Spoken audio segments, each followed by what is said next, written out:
Tales from the Americas. Kakuí, bird of the night, from Argentina. Long ago, on the outskirts of the great forests of the north, a brother and a sister lived together in a small thatched hut. As for the boy, his only thought was for the comfort and happiness of his sister. Every morning he would go off into the fields or forest to find something that would please her. He would search for wild fruit, or he would fish in the streams and lakes, or he would climb tall trees to find honeycombs, and when he had found something good he would bring it home and give it to his sister. But the sister seemed not to care that her brother was doing so much for her. She repaid his affection only with unkindness.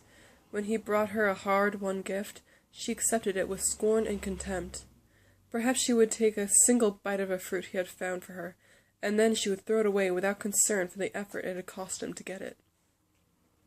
Sometimes he would spend the whole day fishing, standing waist deep in the cold water, but when he came home wet and tired, his sister wouldn't even look at the fish he had brought. Instead, she would scream at him and make his life a misery.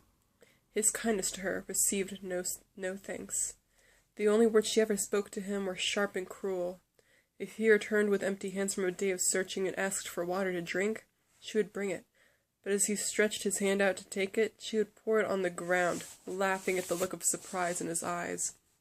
Only when she had played some cruel trick on her brother did the girl laugh. At other times she spoke bitter and angry words, and she never stopped berating him.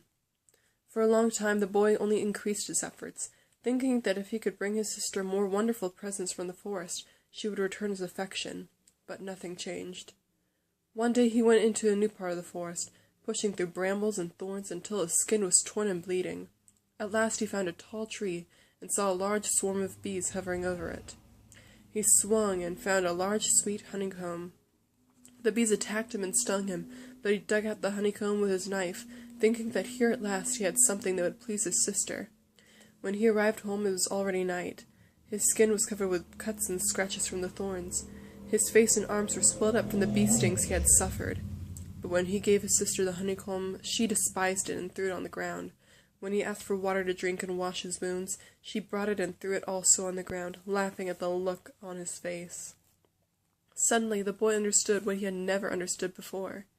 He looked around the small house and saw how dirty and uncared for it was. In the morning he went out and saw how the garden had dried up and wasted away because his sister had refused to water it. He saw how thin and hungry the animals were because his sister didn't feed them. He realized for the first time that his sister was a cruel and selfish creature, and that all his affection for her had been wasted. His feeling of love turned to bitterness, and he made a plan to avenge himself. One morning he said, "I have found a wonderful present for you in the forest, a beautiful orchid, the largest I have ever seen." "Go and get it for me, then," the girl answered. "No," the boy said, "it is something that you must come and see for yourself." Her curiosity was aroused, and the girl went into the forest with him. He brought her to a tall tree and said, "This is the tree we must climb. You go up first, and I will follow." The girl went up first, and the boy followed with his axe. All the way up the girl scolded, saying, "I am sure it is ugly. I shall not like it." And when she was halfway up, she said, "I don't see it." "You must go higher," the boy said, and they continued to climb. At last the girl was at the very top. "There's nothing here at all," the girl screamed at her brother. But there was no answer. She looked down and saw that her brother was climbing to the ground, chopping off all the branches as he went. There was no way for her to go down. She was stranded in the top of the tall tree in the middle of the forest. She saw her brother going away, and in a few minutes she was alone. As she clung there in the treetop, waving and screaming, something began to happen. Feathers began to sprout all over her. Her feet turned into claws, and her nose turned into a beak. "Tere! Tere!" she screamed. "Brother! Brother!" But her brother was gone. The girl had turned into a bird.